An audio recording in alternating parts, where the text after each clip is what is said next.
Welcome to Dave's Shop. I'm Dave. Today's video is going to be a short one. My daughter asked if I could make up a couple of tags for the Easter baskets for our grandsons.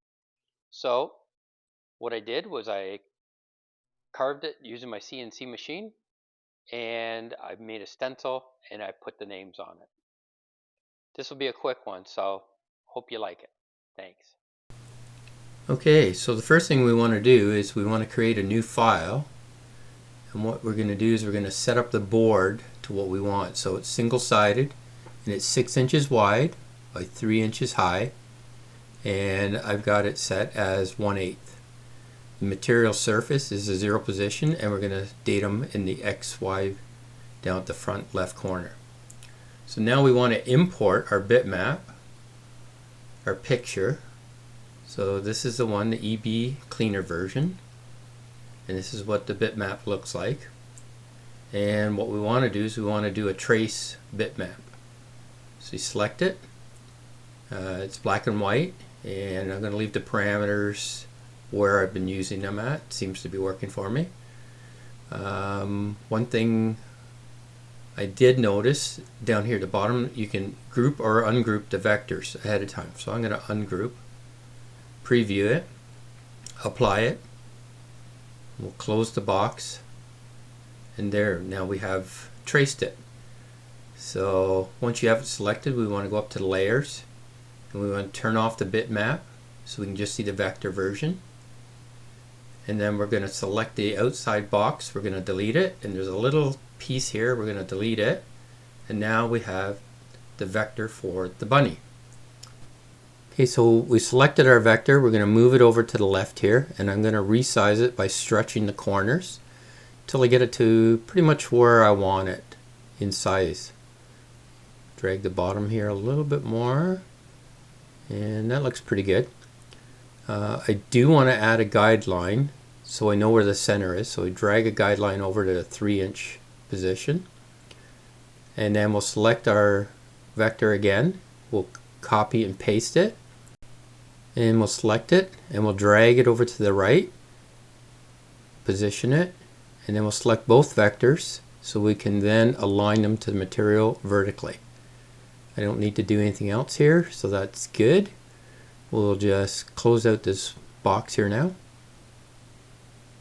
There. So now we'll go up to the toolpaths and we'll pin the toolbar, and we're going to create a profile. So we're going to adjust the depth cut here, or the cut depth, to match our material. And then what we'll do is we'll take a look at the end mill. So I've got a 1/8 end mill, and I've got it set to 10,000 RPM. That's the max my spindle can do, so just something to be aware of. Yours may be different. And we're going to cut on the outside, and we want to add tabs to the toolpath. So once that's clicked, then we'll edit the tabs. We're going to add 2, and it'll just place them where it wants to, but I prefer to pick in a spot that's easy to clean it off. So we'll move these 2 up, and we'll move this one down to his nose. There you go. So now we'll close this and scroll down to the bottom, and we're going to change the name of it. So in this case, the 1 is for the first cut, and we'll call it cutout. And I'm going to put let's say the size of the end mill here, so it's going to be 125 EM. That's just for my own reference.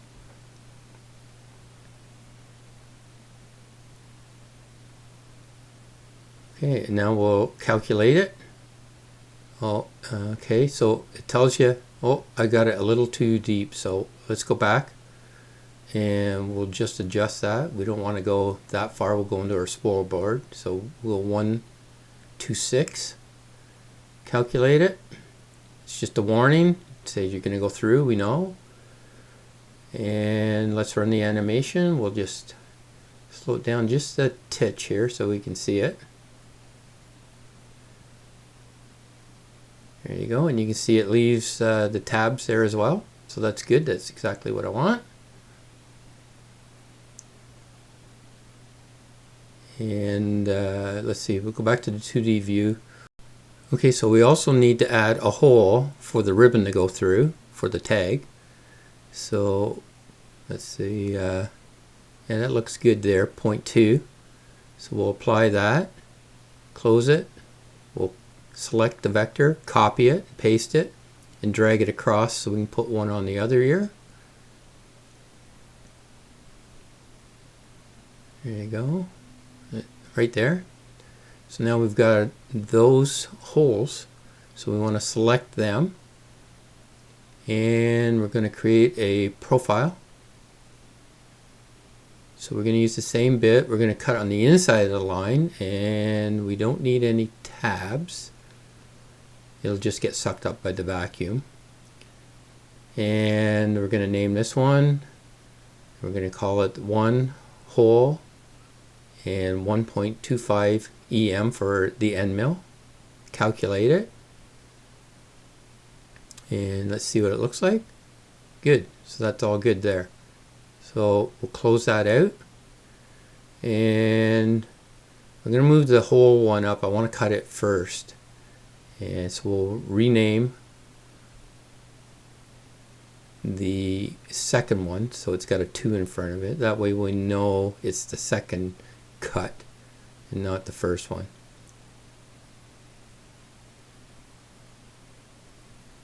Okay, so and what we want to do next is we want to save them.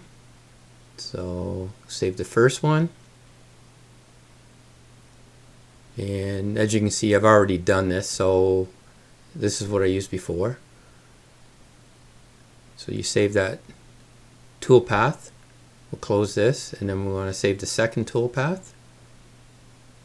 So click it, and then go up to the save button, save toolpath, and again, same thing. I guess I'd call it outside cut before, but something that you want to be familiar with. So once they're saved, you cancel that out, and then you want to just save your file. So click the save button, and that's it. Okay, so we open our Candle G-code software, and then we open up the directory where we stored the files that we generated in our Vectric software. So we select the whole one first, and this is what it'll look like. And once you have everything set up, you'll send it on your machine. And just to see what the other one looks like, we'll open it.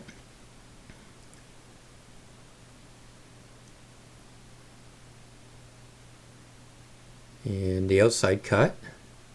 And this is what it'll look like. And it says it takes about 7.5 minutes to do. So next thing we'll do is we'll get our machine set up and ready to go. So with our 1/8 bit in and everything zeroed out, we're gonna go.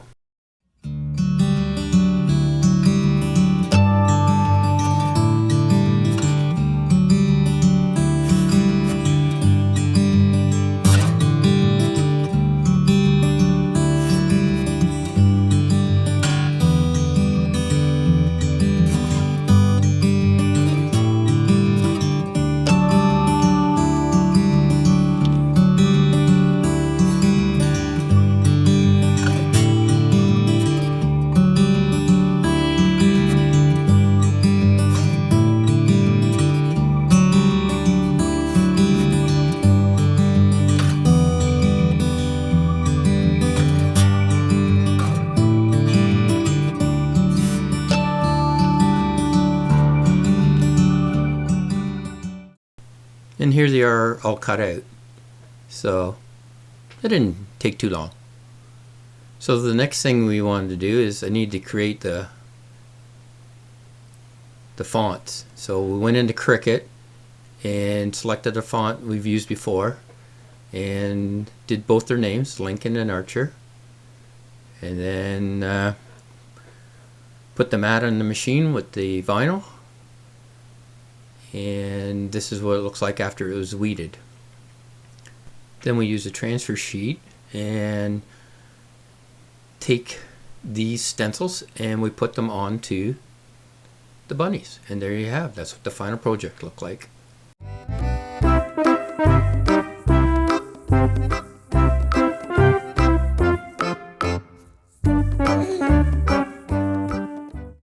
Well, there you have it.